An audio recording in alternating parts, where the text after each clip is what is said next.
All right, Miss Curry, special education teacher extraordinaire. You ready? Always ready for a deep dive. Good, because we're tackling IEPs today. I know you're already a pro with IEPs, but this is kind of a refresher, you know? Yeah. We'll look at how to support students and um, also how to make sure everything's on the up and up, legally speaking. Can't forget that part.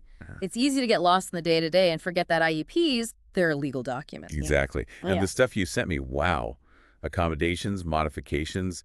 There were some really interesting terms in there like scribe and augmentative alternative communication device. I'm excited to dig into those. Well, those are definitely important concepts, especially for a classroom teacher like Miss Kirby.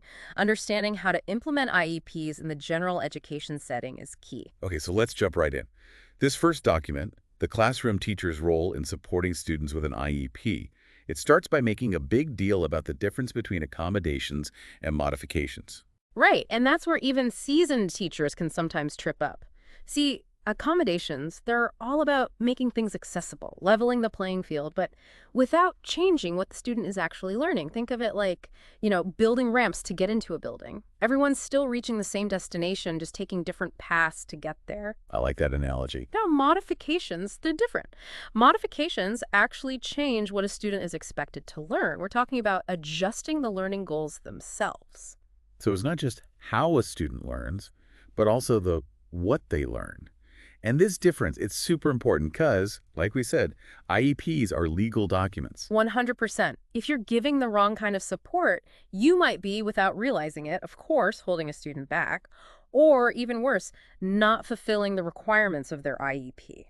And that can have legal consequences. Nobody wants that. Okay, so let's drink down these accommodations. This document, it talks about four main types: Mhm. presentation, response, timing, and scheduling and setting. Each one focuses on a different part of how a student accesses information and shows what they know.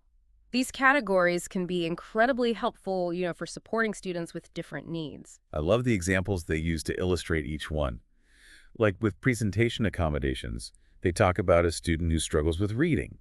So instead of forcing them to plow through a huge textbook, you give them an audiobook. Same content, just delivered differently. Exactly. That's how we remove barriers without lowering expectations. Think about a student with dysgraphia, a learning disability that makes writing tough. A response accommodation could let them record their answers verbally instead of, struggling to write everything out. They're still showing what they know, just in a different way. And that's so important. We need to recognize that some students might have these incredible ideas in their heads, but just can't express them in the traditional ways. Like we have to find the right tools to help them unlock their potential. Yeah. Right. Couldn't have said it better myself. And thinking about Miss Kirby's classroom, like you mentioned before, how could she take these examples and actually use them with her students? Well, that's where the real work begins. She needs to think about her students' needs.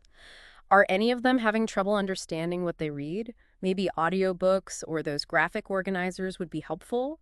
What about expressing themselves in writing? Could they try voice recording or typing instead? Maybe that would be better. Yeah, it's all about figuring out what works best for each student, treating them as individuals and finding those supports that'll help them really shine. It's like custom tailoring their learning, right? Mhm. And that's what I think is so awesome about IEPs. They recognize that we can't just use a one-size-fits-all approach with students. Absolutely. Yeah. Okay, so let's move on to modifications now. Remember, these are bigger changes, like to the curriculum itself. We might be talking about having a student learn less material, maybe working on stuff that's below their grade level, or even, doing completely different assignments that match their abilities better. And this is where things can get, I don't know, a little tricky, right?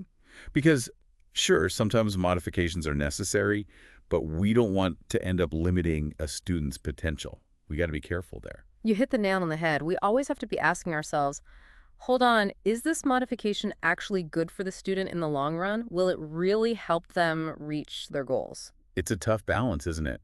We want to provide support, but we also want to make sure students are being challenged enough, which I guess brings us back to that idea of least restrictive environment. Right. The goal is to have students learning with their classmates as much as possible, but of course, while still getting the individual support they need to succeed. So it's not about like separating students with IEPs from everyone else. It's about creating a classroom where everyone feels included and everyone can learn and grow. Exactly. Okay, so now let's talk about those supplementary aids and services, those extra supports that can make a world of difference. This document, it's got tons of examples. Hmm. Some of them are really cool. Like, it talks about assistive technology, which, I mean, that could be anything from those text-to-speech programs to special learning apps on a tablet, right? And then there's interpreters for students who are deaf or hard of hearing. And get this, it even mentions, like, reducing the number of students in a class so a student can get more individual attention. The important thing is to really think about the challenges a particular student is facing. And then, get creative, brainstorm some solutions. For Miss Kirby, maybe that means having an aide who can work one-on-one with a student who needs extra help. Or it could be about having regular meetings with, like, a specialist to come up with some specific strategies for that student. It's pretty amazing when you think about all the different kinds of support that are out there. And it really highlights how important it is for everyone to work together. IEPs aren't just about one teacher or one specialist doing everything. It's about a whole team collaborating to help a student. And don't forget, IEPs, they're not set in stone. They're living documents. We need to review them regularly and make updates to reflect how a student is doing and maybe what their needs are now. That makes sense. I mean, a student might totally master a skill that they needed an accommodation for before, or they might run into new challenges that require something different. Things change, right? Exactly. So it's super important to have those regular check-ins with the whole IEP team. And, communication is key. Talk to the student, talk to their parents, talk to other teachers. Everyone has something valuable to contribute. It's all about staying in the loop and being proactive, which, let's be real, that can feel like a lot sometimes when you're a teacher with a million other things going on. I hear you. But remember, Miss Kirby, you're not in this alone. There are so many resources to help you out. And one of the best ones is right here on Notebook LM. Oh, yeah, I was just looking at that the other day. Notebook LM has, a whole section just for IEPs. You can find articles, videos, sample IEP goals, even examples of different accommodations. It's a goldmine. It really is. It's great for, staying up to date on the best ways to do things and making sure you're following all the rules.